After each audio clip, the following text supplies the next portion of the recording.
கிறிஸ்துக்குள் அன்பான கலைக்கு நிகழ்ச்சி நேயர்களே, மீண்டும் ஒரு விசை கூட இயேசுவின் இனிதான நாமத்தில் உங்களோடு கூட இணைவதில் மிகுந்த மகிழ்ச்சி அடைகிறேன். எல்லாரும் நல்ல நித்திரை பண்ணியிருப்பீங்கன்னு கர்த்தருக்குள் விசுவாசிக்கிறேன். ஆண்டவர் இன்னொரு நாளையும் கூட நமக்கு என்ன செஞ்சுருக்காங்கன்னா, கிருபையாய் கூட்டி கொடுத்துருக்காங்க. இந்த நாள் உங்களுக்கு சமாதானத்தின் நாளாக இருக்க தேவனத்தில் வேண்டிக் கொள்கிறேன். இந்த நாளில் நமக்கு வருகிற செய்தி எங்க இருந்து சொன்னா, பிலிப்பியர் 2ஆம் அதிகாரம் 5வது வசனம். கிறிஸ்து இயேசுவிலிருந்து சிந்தையும் உங்களில் இருக்க கடவுது. இன்னைக்கு நமக்கு வருகிற அவருடைய சிந்தை நமக்கு இருக்கணும் அப்படின்னு சொல்லி. ஏன்னு சொன்னா, அவர் இந்த உலகம் தொலைந்து போன இந்த உலகத்தை மீட்பதற்காக என்ன செஞ்சாரு, இந்த உலகத்திற்கு வந்தாரு. சொந்த குமாரனை என்ன செஞ்சார், நமக்காக தந்தரின தேவன் சொல்றாரு. கிறிஸ்துக்குள்ள இருந்த சிந்தை என்ன செய்யணும், உங்களுக்கும் இருக்கணும் அப்படின்ட்டு சொல்றாங்க. இதுல என்ன அப்படின்னு சொன்னா, 2 நண்பர்கள் என்ன செஞ்சாங்கன்னா, அப்படியே வயல் வழியாக நடந்து போயிட்டே இருக்கிறாங்க. அவங்க அப்படியே நடந்து போயிட்டு இருக்கிறப்ப ஒரு காரியத்தை பார்த்து ஆண்டவர் எப்படி அழகா படைச்சிருக்காங்க அப்படிலாம் சொல்லிட்டே போறாங்க. அதுல ஒரு நபர் என்னன்னா, கிறிஸ்துவை தன்னுடைய சொந்த ரட்சகராக ஏற்றுக்கொள்ளாதவர். இன்னொருவர் என்ன செஞ்சாருன்னா, ஆண்டவரை ரொம்ப ஏற்றுக்கொண்டு ஆண்டவரை குறித்து அதிகமாக சொல்லிக்கொண்டே இருக்கிறாரு. அப்படி சொல்லிக்கொண்டே இருக்கும் பொழுது அந்த கிறிஸ்து ஏற்றுக்கொள்ளாத நபர் கேட்ட கேள்வி என்ன அப்படின்னா, ஆண்டவர் எப்படி எல்லாத்தையும் புரிஞ்சுக்குவாரா, அல்லது ஆண்டவரை நான் எப்படி தெரிஞ்சு கொள்வது, அவர் இருக்கிறாரு அப்படின்னு சொன்னோடனே, அப்போ அந்த மனுஷன் காட்டுறாராம். இப்படி காட்டினோடனே, நான் பார்க்குறேன்ல இந்த இயற்கையெல்லாம், ஒவ்வொரு காரியத்தையும் சிருஷ்டித்தவர் யாரு, ஆண்டவர் தான் அப்படின்னு சொல்லி சொன்னாராம். இது எல்லாம் என்ன செய்யுதுன்னா, ஆண்டோடைய மகிமை, ஆண்டோடைய அன்பை நமக்கு வெளிப்படுத்துது அப்படின்ட்டு சொல்கிறார். அப்படியா அப்படின்னு கேட்டுகிட்டே போகிறாங்க. அப்படி கேட்ட அப்போது அப்படின்னா, மிருக ஜீவனுங்களும் ஆண்டவரை பற்றி தெரியுமா, அதுக்கு புரியுமா ஆண்டவரை பற்றி அப்படின்னு கேட்குறாங்க. அப்போ உடனே அவர் சொல்கிறார், அந்த பாரு அங்கே எறும்பு பாரு, அந்த எறும்பு புத்த பார்த்தியா, அந்த எறும்பெல்லாம் அப்படியே அழகாக போயிட்டு அதனுடைய வேலைகளை அதனுடைய பணிகளை செய்து கொண்டிருக்கு, அதற்கு ஆண்டவர் கொடுத்த ஞானத்தின்படி அதை செஞ்சு கொண்டிருக்கல அப்படின்னு சொன்னார். ஆமாம், அதுக்கு நான் போய் ஆண்டவரை பற்றி சொன்னால் அதுக்கு புரியுமா அப்படின்னு கேட்பாரு.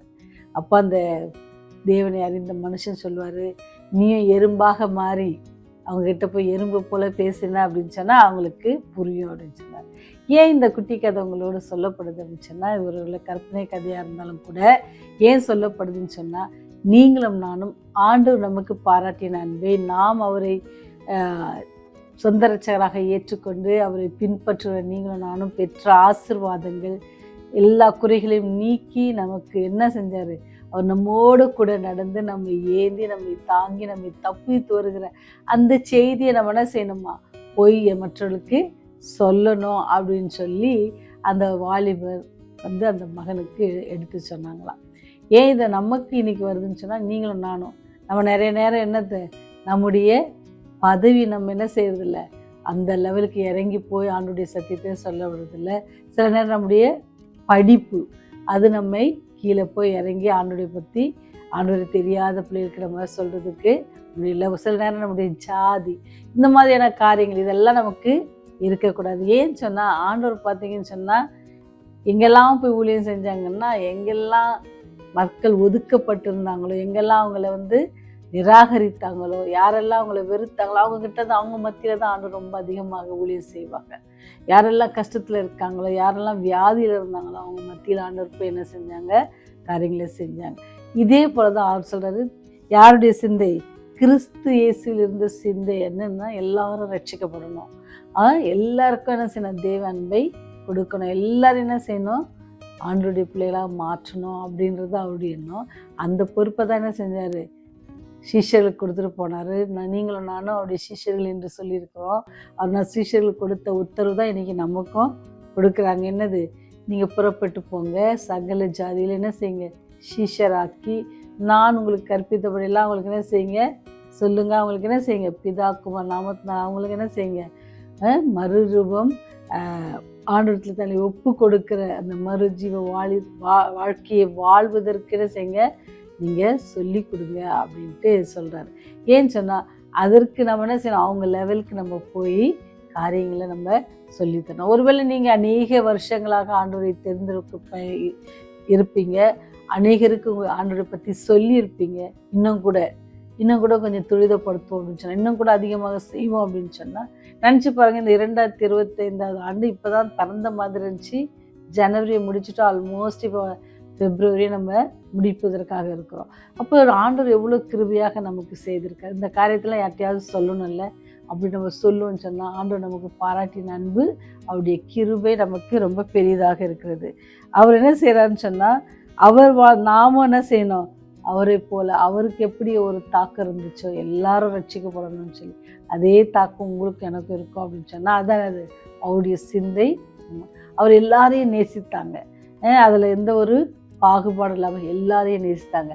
அதே போல் நாமும் பாகுபாடு இல்லாதபடிக்கு எல்லாரையும் நேசித்து சொல்வது வார்த்தையால் சொல்லுவது ரொம்ப சுலபமான காரியம். அதை நம்ம என்ன செய்யணும், கிறிஸ்தவ பிள்ளைகள் அல்லது ஆண்டவரை ஏற்றுக்கொண்ட பிள்ளைங்கன்னா செய்யணும், அதனுடைய செயல்களில் காட்டுவோம் அப்படின்னு சொன்னால் இன்னும் கூட சத்தியம் சீக்கிரமாக பரவும்.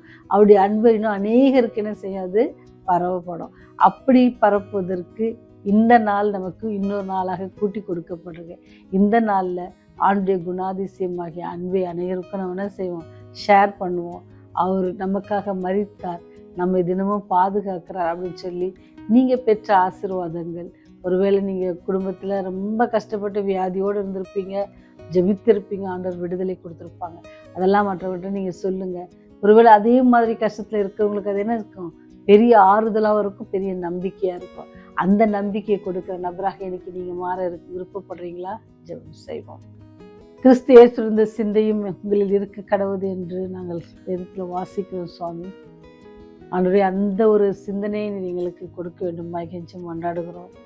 ஆவியானவர் தாமே இந்த சத்தியத்தை கேட்கிற ஒவ்வொரு பிள்ளைகளோடு கூட இருந்து ஆண்டவரே, நீர் எப்படி இந்த உலகத்தில் எல்லோரும் ரட்சிக்கப்பட வேண்டும் நினைத்து ஆண்டவரே சீஷர்கள் கொடுத்த அந்த உத்தரவை அவர்கள் எப்படி நிறைவேற்றினார்களோ அதே போல் நாங்களும் அதை நிறைவேற்றுவதற்கு ஒரு சிறு துரும்பாக நீர் எங்களை பயன்படுத்த வேண்டுமாய் கெஞ்சி கொண்டாடுகிறோம் சுவாமி. இந்த செய்தி கேட்கிற ஒவ்வொரு குடும்பத்தையும் ஆசீர்வதி, ஒவ்வொருவரும் அளவில்லாத கிருபையினால் அவளை ஆசீர்வதித்து அவர்களும் தொடர்ந்து உங்களுடைய ஊழியத்தில் ஒரு பங்காளர்களாக இருந்து அநேகருக்கு உடைய அன்பை குறித்து சொல்லவும் அவளுக்கு நீங்கள் உதவி செய்யுங்க சாமி. பாவிகளாக எங்கள் மேல் நீங்கள் கிருபையாக இருங்க. உடைய ராஜ்யம் சீக்கிரமாக இருக்கிறது தகப்பனே. அந்த ராஜ்யத்திலே நாங்கள் நீர் வரும்பொழுது நாங்கள் வெட்கப்பட்டு போகாதபடிக்கு இவரே எங்கள் ராஜா, இவருக்காக காத்திருந்தோம், இவர்கள் களி கூறுவோம் என்று சொல்லுகிற அந்த கூட்டத்தில் நாங்களும் இந்த செய்திகளை கேட்கிற பிள்ளைகளும் இந்த செய்திகளை அநேகருக்கு எடுத்து கூறுகிற பிள்ளைகளும் ஃபார்வர்ட் செய்ய எல்லோரும் ஆண்டவரே அந்த கூட்டத்தில் மோடு கூட வர நீர் கிருபை செய்ய வேண்டுமாய் கெஞ்சி கொண்டாடுகிறோம். எல்லாவற்றையும் இயேசுவின் புண்ணிய நாமத்தில் எடுத்துக்கொள்கிறோம். இரக்கமுள்ள பரமபிதாவே, ஆமென், ஆமென்.